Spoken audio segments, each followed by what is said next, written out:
Hello friends, എല്ലാവർക്കും നമസ്കാരം. നിങ്ങളേവരും കാത്തിരിക്കുന്ന നയനയുടെയും ആദർശിന്റെയും ഇനി വരാനിരിക്കുന്ന അപ്കമിങ് വിശേഷങ്ങളിലേക്ക് എല്ലാ കൂട്ടുകാർക്കും സ്വാഗതം. എല്ലാവർക്കും നല്ലൊരു ദിവസം ആശംസിച്ചുകൊണ്ട് തന്നെ നമുക്ക് ഇനി വരാനിരിക്കുന്ന വിശേഷങ്ങളിലേക്ക് കടക്കാം.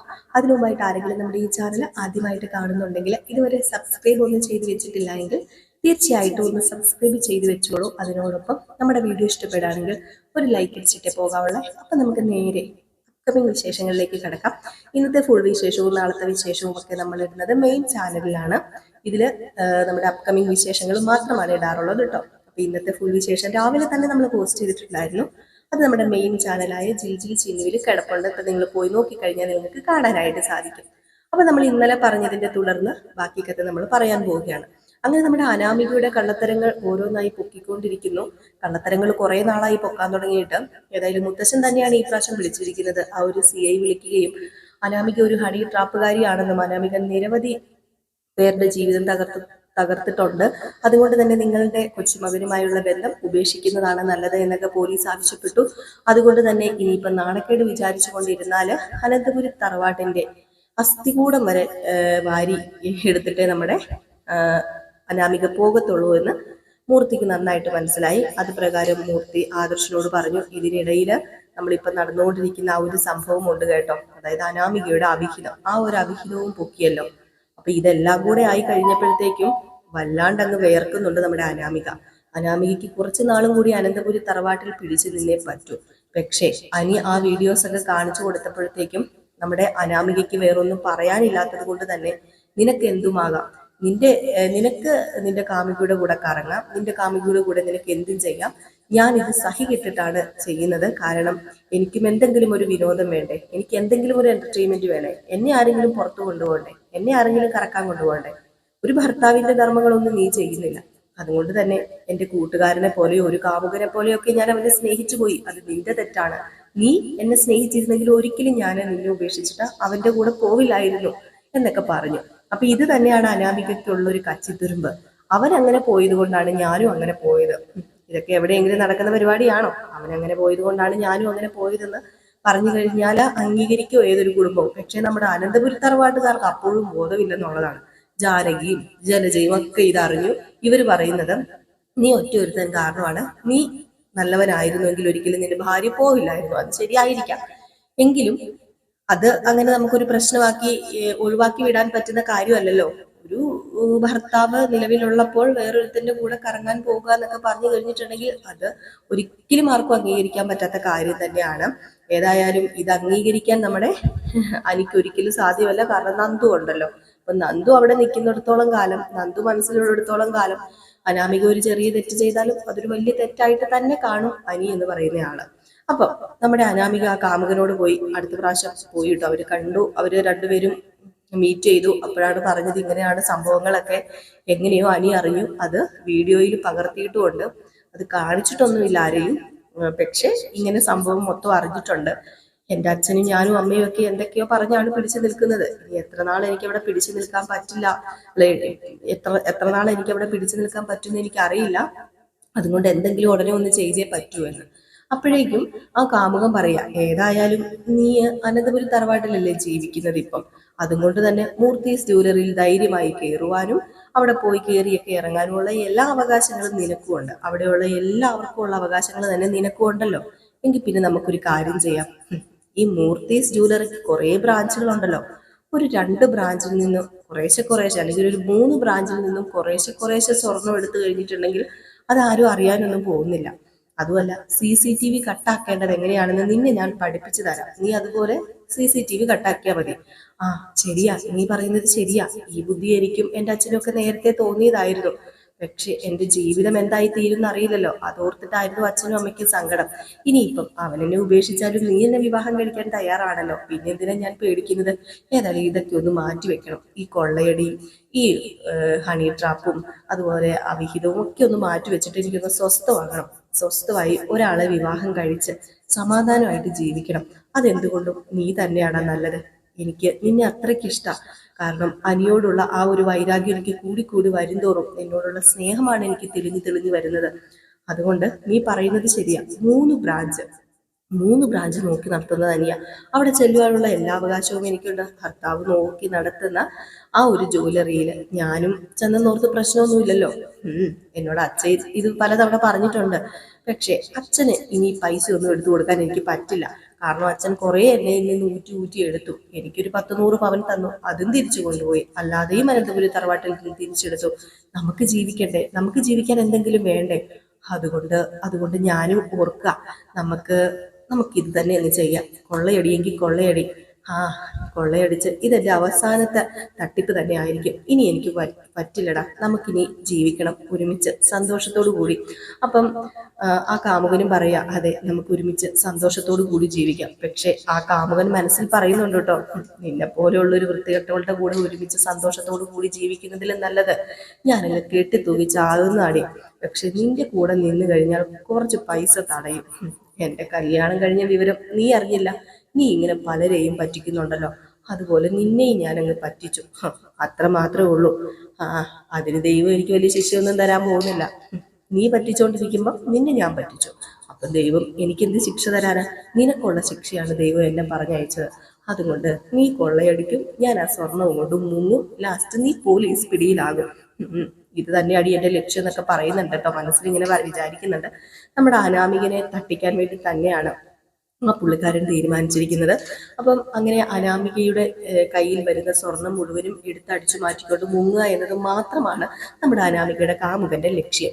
അനാമിക വിചാരിക്കുന്നത് പോലെ മനസ്സറിഞ്ഞ് അയാള് നമ്മുടെ അനാമികയെ സ്നേഹിക്കുന്നില്ല. അയാളെന്നല്ല, ഒരാൾക്കും നമ്മുടെ അനാമികയെ മനസ്സറിഞ്ഞ് സ്നേഹിക്കാൻ കഴിയില്ല. അനാമികയുടെ ബാക്ക്ഗ്രൗണ്ട് ചകഞ്ഞ് തപ്പിച്ചെല്ലുകയാണെങ്കിൽ അതുപോലെ ഫ്രോഡുകളാണ് നമ്മുടെ അനാമികയും രേവതിയും വേണുവും. മാത്രമല്ല, എവിടെയൊക്കെയോ പോയി കല്യാണം കഴിക്കുകയും അവിടെ നിന്നൊക്കെ ഡിവോഴ്സ് മേടിക്കുകയും അതുപോലെ തന്നെ അവിടെ നിന്നൊക്കെ നഷ്ടപരിഹാരം മേടിക്കുകയും ഒക്കെ ചെയ്തിട്ടുണ്ട്. ഈ സമയത്താണ് നമ്മുടെ നയനയെ കാണിക്കുന്നത്. ഇപ്പം നയനയോട് എനിക്ക് ചെറിയ ദേഷ്യം ഉണ്ടെന്ന് ഞാൻ ഇന്നലത്തെ എപ്പിസോഡിൽ പറഞ്ഞിട്ടുണ്ടായിരുന്നു. നയനയെ തള്ളി പറയാൻ കാരണം നയന കാരണമാണ് തൻ്റെ ജീവിതം പോയത്. നയന ഒരാൾ വിചാരിക്കുമായിരുന്നുവെങ്കിൽ ഒരു പക്ഷേ നന്ദുവിൻ്റെയും അനിയുടെയും വിവാഹം നടന്നേനെ. ഏടത്തി എല്ലാവരെ കൊണ്ട് സമ്മതിപ്പിക്കുകയായിരുന്നെങ്കിൽ. പക്ഷെ ഏടത്തി അപ്പൊ അവിടെ എന്നെ അനിയനായിട്ട് കണ്ടില്ല, എന്നെ മറ്റൊരാളായിട്ട് കണ്ടു, സ്വാർത്ഥത കാണിച്ചു, സ്വന്തം അനിയത്തിയുടെ ഭാവി മാത്രം നോക്കി. അനിയത്തി അനന്തപുരയിലേക്ക് വന്നു കഴിഞ്ഞിട്ടുണ്ടെങ്കിൽ ആർക്കും ഇഷ്ടപ്പെടില്ല. അതുകൊണ്ട് മാത്രം ആ വിവാഹം നിങ്ങൾ മാറ്റി നിർത്തിയിട്ട് ഈ വൃത്തികെട്ട അനാമികയുടെ കൂടെ എന്നെ വിവാഹം കഴിപ്പിച്ച് വിട്ടതെന്നൊക്കെ പറഞ്ഞ് ഇന്നലെ കുറെ പ്രശ്നം, അത് ഞാൻ ഇന്നലെ പറഞ്ഞിട്ടുണ്ടായിരുന്നു. എനിക്ക് അങ്ങനെ ഒരു ചെറിയ ദേഷ്യമുണ്ട്. അതുപോലെ ദേഷ്യം പ്രകടിപ്പിക്കുകയും ചെയ്തു. പക്ഷെ നമ്മുടെ അനിയുടെ മനസ്സിൽ അങ്ങനെ ദേഷ്യമൊന്നും നിൽക്കുന്നില്ല കേട്ടോ. വായി തോന്നുന്നത് അങ്ങ് പറഞ്ഞെന്നുള്ളതല്ലാതെ, വിഷമത്തിന്റെ ഇടയ്ക്ക് പറഞ്ഞെന്നുള്ളതല്ലാതെ ദേഷ്യമൊന്നും മനസ്സിൽ നിൽക്കുന്നില്ല.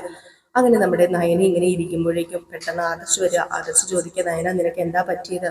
അത് പിന്നെ ആദർശേട്ടാ, ഞാൻ പറഞ്ഞല്ലോ അവനെങ്കിലും അതൊക്കെ പറയുന്നു ഞാൻ ഒരിക്കലും വിചാരിച്ചില്ല. അവൻ്റെ മനസ്സിൽ ഇപ്പോഴും ഞാനൊരു ദുഷ്ടത്തിയാ. അവൻ്റെ മനസ്സിൽ അവൻ്റെ ജീവിതം തകർത്തവളാ. ഞാൻ എന്താ ചെയ്യേണ്ടത് എനിക്കറിയില്ല. എൻ്റെ അനിയത്തിയുടെ ജീവിതം ഞാൻ നോക്കണം, അതുപോലെ അനിയുടെ ജീവിതം ഞാൻ നോക്കണം, എല്ലാവരുടെയും സന്തോഷം നോക്കണം. ഞാൻ എല്ലാവരുടെയും മുമ്പിൽ കുറ്റക്കാരിയും. ഞാൻ എന്താ ചെയ്യേണ്ടത് എനിക്കറിയില്ല ആദർ ചേട്ടാ എന്ന് പറഞ്ഞപ്പോൾ, നീ ഇപ്പോൾ ഒന്നും ചെയ്യാൻ പോകണ്ട. ഏതായാലും അനാമികയും അനിയും തമ്മിലുള്ള ബന്ധം അത് തകർക്കാനൊന്നും ഞാൻ നോക്കുന്നില്ല. പക്ഷേ അവർക്കിടയിലുള്ള പ്രശ്നങ്ങൾ പറഞ്ഞ് തീർത്ത് പരിഹരിച്ച് മുന്നോട്ടേക്ക് പോകുവാണെങ്കിൽ അത് തന്നെയാണ് നല്ലതെന്ന് പറഞ്ഞപ്പോൾ നയന പറയുന്നുണ്ട്, ഒരിക്കലും അത് ശരിയാവുമെന്ന് തോന്നുന്നില്ല. നമ്മൾ കൂട്ടിവെക്കാൻ ശ്രമിക്കും തോറും അവർ കൂടുതൽ അകന്നുകൊണ്ടിരിക്കുകയാണ്. അതുമാത്രമല്ല, ആദർശേട്ടൻ്റെ കയ്യിലും ആ വീഡിയോ കിട്ടിയതല്ലേ. എങ്ങനെ നമുക്ക് അനിയെ കുറ്റം പറയാതിരിക്കാൻ പറ്റും? ആദർശേട്ടൻ എന്നെ വെറുത്തിട്ടുണ്ടല്ലോ, ആദർശേട്ടൻ എന്നെ അകറ്റി നിർത്തിയിട്ടുണ്ട്, വെറുത്തിട്ടുണ്ട്. പക്ഷെ ഞാൻ ഇതുവരെ വേറൊരാളെ തേടി പോയിട്ടില്ല. അന്നും എൻ്റെ കഴുത്തിൽ കെട്ടിയ ആള് തന്നെയാണ് എൻ്റെ ഭർത്താവ് എന്ന് കരുതി ജീവിച്ച ഒരാളല്ലേ ഞാൻ. അതുപോലെ തന്നെയാണ് എല്ലാ പെണ്ണുങ്ങളും. പക്ഷെ അനാമികയെ പോലെയുള്ള ചില പെണ്ണുങ്ങള് അത് നമുക്ക് ശരി വെച്ചു കൊടുക്കാൻ പറ്റില്ല. അവൾ ചെയ്തത് തെറ്റ് തന്നെയാണ്. തെറ്റുകൊണ്ട് തിരുത്തിയിട്ട് കാര്യമില്ലല്ലോ. അത് ശരിയാണെന്ന് പറയുക തന്നെ ചെയ്യണം. തെറ്റാണ്. ആ തെറ്റിനെ നമ്മൾ ഒരിക്കലും തിരുത്താൻ നോക്കരുത്. ഇനിയിപ്പം അവരുടെ ജീവിതം നമ്മൾ തിരുത്തി ഓർത്തിണക്കി വെച്ചാലും എത്ര നാൾ അവര് മുന്നോട്ടേക്ക് പോകും? അനിയുടെ ജീവിതം കൂടെയല്ലേ പോകുന്നത്. അത് ഒന്ന് ഓർക്കുന്നത് നല്ലതല്ലേ. പിന്നെ ആദർശേട്ടാ, ഈ ഡിവോഴ്സ് എന്നൊക്കെ പറയുന്ന കാര്യമേ അതിപ്പം സിമ്പിളാ. ഒരാളുടെ കൂടെ ജീവിക്കാൻ ഇഷ്ടമല്ലെങ്കിൽ ഡിവോഴ്സ്, അതിനിപ്പോ എന്താ പ്രശ്നം ഇരിക്കുന്നത്? അത് ഇപ്പൊ മുത്തച്ഛന് മനസ്സിലായി തുടങ്ങി. പിന്നെ എന്തിനാ ആദർശേട്ടൻ ഇങ്ങനെ നിർബന്ധം പിടിക്കുന്നത് എന്നൊക്കെ ചോദിക്കുകയാണ്. അപ്പൊ അപ്പൊ ഇതൊക്കെ കേട്ട് കഴിയുമ്പോഴത്തേക്കും നമ്മുടെ ആദർശനും തോന്നുന്നുണ്ട്. അപ്പൊ ആദർശ് ചോദിക്കുക, അല്ല അവനിനി ഒരു രണ്ടാം വിവാഹക്കാരനാവില്ലേ, അവന് ആര് പെണ്ണ് കൊടുക്കും? ഏതെങ്കിലും അന്തസ്സുള്ള കുടുംബത്തിൽ നിന്ന് അവന് പെണ്ണ് കിട്ടുമോ? അല്ല നിന്റെ അനിയത്തിയെ നീ എനിക്ക് വിവാഹം കഴിച്ചു കൊടുക്കുമോ? ഈ ഒരു ചോദ്യത്തിന് മുമ്പിലും നമ്മുടെ നയന പകച്ചു പോവാണ് കേട്ടോ. നയന പറഞ്ഞു, അത് പിന്നെ ആദർശേട്ടാ, എൻ്റെ അനിയത്തി എനിക്ക് മനസ്സിലായി, നിന്റെ അനിയത്തി വിവാഹം കഴിച്ചു കൊടുക്കാൻ നിനക്ക് നിന്റെ അച്ഛനും നിന്റെ അമ്മയ്ക്കും ഒന്നും ഇഷ്ടമല്ല. കാരണം രണ്ടാം വിവാഹക്കാരനാണ് എൻ്റെ അനിയൻ അനി. അന്ന് നീ ഒരുപക്ഷെ എന്നോട് ഇതൊക്കെ തുറന്നു പറഞ്ഞിരുന്നെങ്കിൽ എന്ത് സംഭവിച്ചേനെ?